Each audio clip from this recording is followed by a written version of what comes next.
Hebrews 11. Faith shows the reality of what we hope for. It is the evidence of things we cannot see.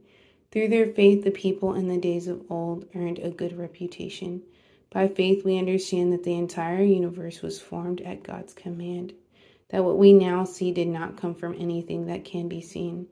It was by faith that Abel brought a more acceptable offering to God than Cain did.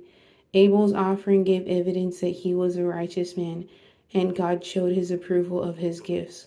Although Abel is dead, he still speaks to us by his example of faith. It was by faith that Enoch was taken up to heaven without dying. He disappeared because God took him, for before he was taken up, he was known as a person who pleased God. And it is impossible to please God without faith. Anyone who wants to come to him must believe that God exists and that he rewards those who sincerely seek him.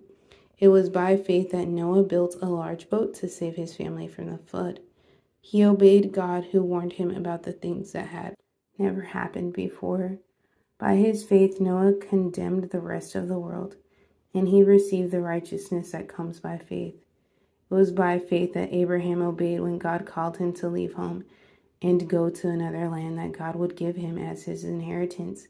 He went without knowing where he was going, and even when he reached the land God promised him, he lived there by faith, for he was like a foreigner, living in tents, and so did Isaac and Jacob, who inherited the same promise. Abraham was confidently looking forward to a city with eternal foundations, a city designed and built by God. It was by faith that even Sarah was able to have a child, though she was barren and was too old. She believed that God would keep his promise. And so a whole nation came from this one man who was as good as dead, a nation with so many people that, like the stars in the sky and the sands on the seashore, there is no way to count them. All these people died still believing what God had promised them. They did not receive what was promised, but they saw it all from a distance and welcomed it. They agreed that they were foreigners and nomads here on earth. Obviously, people who say such things are looking forward to a country they can call their own. If they had longed for the country they came from, they could have gone back.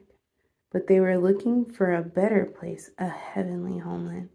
That is why God is not ashamed to be called their God, for he has prepared a city for them.